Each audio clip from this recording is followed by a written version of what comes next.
నమస్తే, welcome to Sakshi family. Nandu's world scam, visa scam ఈ విషయం గురించి ప్రపంచవ్యాప్తంగా ఉన్న తెలుగు వాళ్ళందరిలో గత కొన్ని రోజులుగా పెద్ద ఎత్తున చర్చ నడుస్తుంది. ఇక రానున్న రోజుల్లో నందు, మధుకర్ ఇద్దరు అబ్స్కాండ్ అవుతారు, పారిపోతారు, లేకపోతే వాళ్ళు అరెస్ట్ అవుతారు, లేదా బాధితులకు న్యాయం జరుగుతుంది. ఇలాంటి వార్తలు మాటలు వినిపిస్తూనే ఉన్నాయి. అసలు ఏది నిజం, ఏది అబద్ధం? ఇలాంటి విషయాలపై మనతో మాట్లాడేందుకు మన సాక్షి స్టూడియోలో మనతో పాటు ఉన్నారు సీనియర్ జర్నలిస్ట్ సూర్యకుమారి గారు. నమస్తే అండి. హలో. ఆ, నందు వరల్డ్ వీసా స్కామ్ గురించి ఇప్పుడు ఎక్కడ చూసినా అందరూ మాట్లాడుకుంటున్నారు. అసలు ఏం జరగబోతుంది అనేది ఒక ఉత్కంఠ పెద్ద ఎత్తున ఉంది. మీరేమంటారు? వాళ్ళు అబ్స్కాండ్ అవుతారా, పారిపోతారా, లేకపోతే అరెస్ట్ అవుతారా? ఏం జరగబోతుంది? మెరిసేదంతా బంగారం కాదు. ఉమ్, మేడి పండు చూడు మేలిమైండు, పొట్ట విప్పు చూడ పురుగులుండు అనే సామెత వీళ్ళకి కరెక్ట్గా సరిపోతుంది. ఇప్పుడు జనంలో ఒక వేలం వెర్రి ఏమైతుందంటే, ఒకటి రాగానే సపోజ్ మీకు అక్కడ ఫేక్ సర్టిఫికెట్లు ఇస్తున్నారు, లేకపోతే మీరు డబ్బులు ఇస్తే మీకు ఉద్యోగం వచ్చేస్తుంది, లేకపోతే డబ్బులు ఇస్తే మీకు వీసా ఫ్రీగా వచ్చేస్తుంది అని ఒక వార్త రాగానే దాని వెంబడి పొలోమంటూ వెళ్ళిపోవడం, గుడ్డిగా నమ్మడం, ఇట్లాంటి వాటి వల్లే వీళ్ళకి ఊతమవుతుంది. ఇన్ఫ్లుయర్స్ అందరూ ఇట్లాంటి వాటిని ఆధారంగా చేసుకునే వాళ్ళు కోట్లు కొల్లగొడుతున్నారు. అందులో ఒక భాగం నందూస్ వరల్డ్ వాళ్ళు చేసినటువంటి స్కామ్. Visa scam. యూకే వీసాలు ఇప్పిస్తామని చెప్పి కొంతమంది పిల్లల దగ్గర కోట్ల రూపాయలు దండుకున్నారు. ఇవి ఆరోపణలు అయిండొచ్చు, కానీ దీనికి సంబంధించి చాలామంది ఇన్ఫ్లుయెన్సర్లు బాధితులు చేసిన పేమెంట్స్కి సంబంధించిన స్క్రీన్ షాట్లు షేర్ చేస్తున్నారు. బాధితుల గోడును, వాళ్ళ ఆడియోని బయట పెడుతున్నారు. ఇంత జరుగుతున్నా కూడా వాళ్ళు మాకేం తెలీదు, మేము నిర్దోషులము, మేము చాలా పవిత్రులము అన్నట్టు బిల్డప్ ఇస్తున్నారు. అది చాలా అన్యాయం అన్నటువంటి విషయం. ఇంకొకటి ఏంటంటే, నందు అనే ఆమె చాలా వీడియోలు చేసింది. ఒక విధంగా ఒక భావోద్వేగాన్ని లేకపోతే ఒక సింపతిని క్రియేట్ చేసుకుంటూ యూట్యూబ్లో చాలా వ్యూస్ తెచ్చుకొని ఆ విధంగా కూడా డబ్బులు సంపాదించుకుంది ఆమె. నేను అన్ని వీడియోలు ఆమెవి చూడలేదు, బట్ కొన్ని ఒక వీడియోలో నా వాయిస్ చూసి నన్ను చాలామంది ట్రోల్ చేశారు, నేను చాలా కింద నుంచి వచ్చాను, నాకు కష్టాలు తెలుసు అని చెప్పి ఆమె వాపోయింది. అప్పుడు నిజంగానే అందరూ ఆమె మీద ఒకంత సింపతి వచ్చింది. కానీ అంత సింపతి, అంత బాధలోంచి వచ్చినటువంటి ఆ ఒక మహిళ ఇంతమందిని మోసం చేస్తుంది అంటే నమ్ముతామా మనం? అసలు ఎవరు నమ్మరు. జరిగినాక అసలు వీళ్ళ చేసింది అదే. అంటే ఇక్కడ ఏంటంటే ఒక సింపతిని వాడుకొని డబ్బులు దండుకోవడం, మనుషుల్లో ఉన్న ఒక బలహీనతని వాడుకొని సొమ్ము చేసుకోవడం అనేటువంటి ఒక పందాన్ని వాళ్ళు అనుసరించారు. అందులో డౌట్ ఏం లేదు. యూకేలో ఒక 6-7 షెల్ కంపెనీలు పెట్టేసి మేము ఇంతమందికి ఉద్యోగాలు కల్పిస్తాం, లేకపోతే స్పాన్సర్షిప్ వీసాలు ఇస్తాము అని చెప్పి యూత్ని మోసం చేశారు. ఇప్పుడు యూత్ ఎలా ఉన్నారు? Dollar dreams. చదువుకోవాలి, యూకేనో యుఎస్ఓ ఎక్కడికో ఎగిరిపోవాలి, సంపాదించాలి, అమ్మ నాన్ని సుఖపెట్టాలి అని ఒక డ్రీమ్స్ వాళ్ళకు ఉన్నాయి. అవి ఉండడంలో తప్పేం లేదు. ప్రతి యువకుడికి, ప్రతి యువతకి ఆ కళ ఉండడంలో, ఉన్నతంగా ఎదగాలి అని అనుకోవడంలో తప్పేం లేదు. కానీ అలా వెళ్ళే క్రమంలో మనం ఎంచుకుంటున్న దారి ఏంటి అనేదే క్రైటీరియా ఇక్కడ. అలా ఆలోచించకుండా, ఫ్యాక్ట్ చెక్ చేసుకోకుండా గుడ్డిగా వెళ్ళిపోవడం వల్ల ఇట్లాంటి నష్టాలు ఎదురవుతాయి. అక్కడ ఉద్యోగం వెళ్ళి సంపాదించుకోవడం మాట దేవుడెరుగు. ఉన్న ఆస్తిపాస్తులు కూడు అన్నీ వీళ్ళు తాకట్టు పెట్టేసి ఆమెకు చెల్లింపు చేశారు. ఇప్పుడు ఏం మిగిలింది?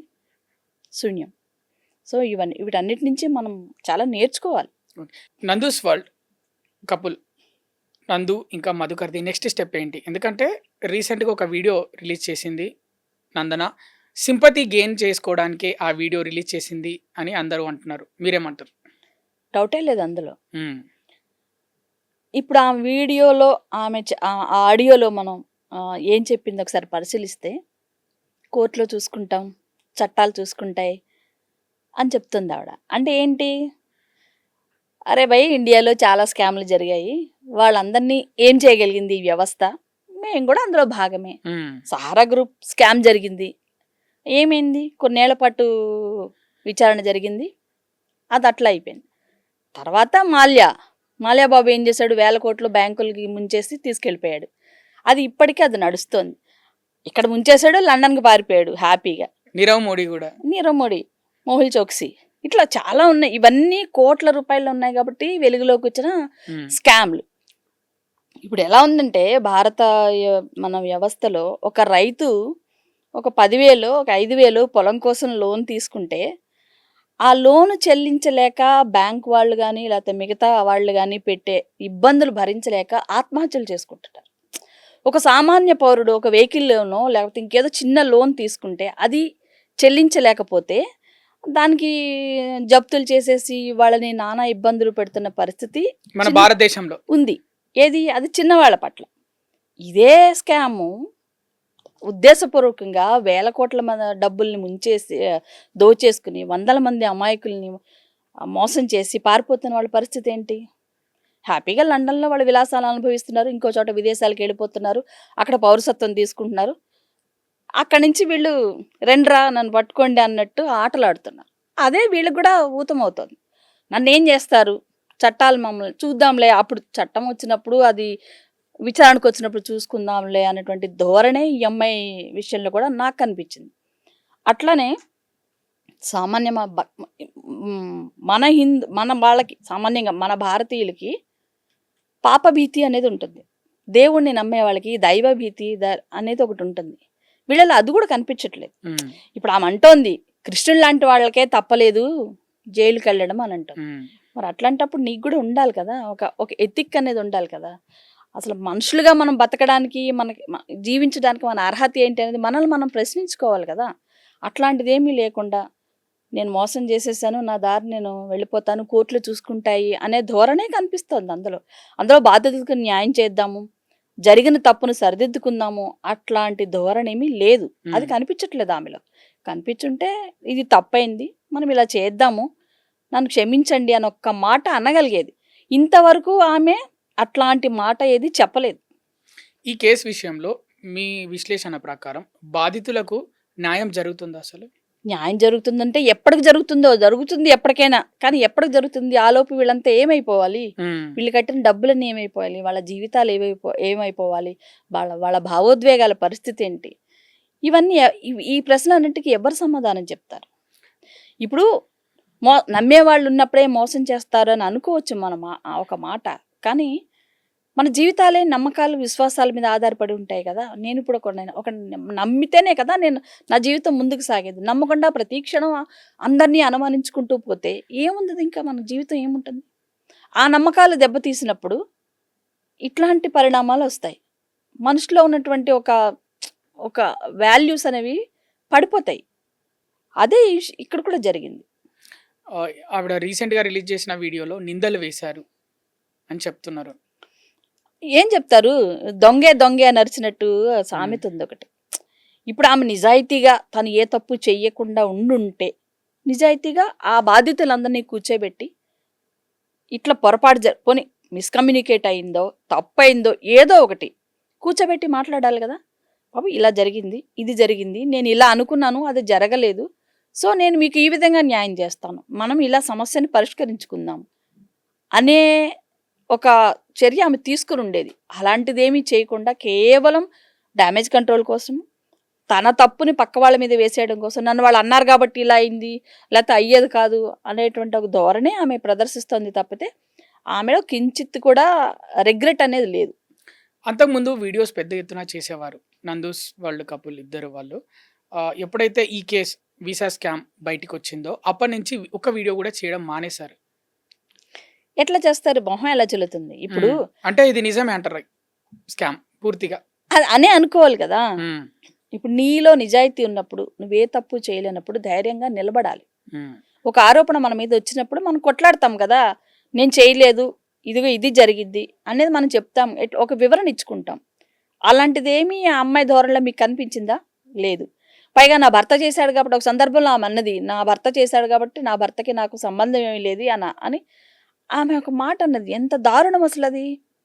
ఒకవేళ నిజంగా ఆమెకు సంబంధం లేకపోయినా కూడా, నిజంగా మధుకర్ ఒక్కడే ఈ క్రైమ్ చేసుంటే కూడా ఆమె ఖచ్చితంగా రెస్పాన్సిబిలిటీ తీసుకోవాలి.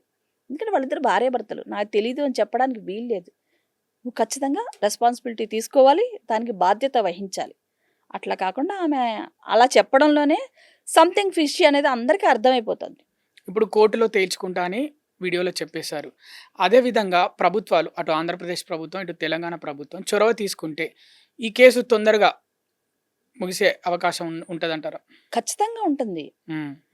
ఒక కంప్లెయింట్ రైజ్ అయింది. హ్మ్. మాకిలా అన్యాయం జరిగింది. మా దగ్గర నుంచి డబ్బులు తీసుకున్నారని కంప్లెయింట్ వచ్చినప్పుడు ఖచ్చితంగా పోలీస్ వ్యవస్థ గాని, ఇతర అధికారులు గాని స్పందించాలి. ఒక విచారణ జరపాలి.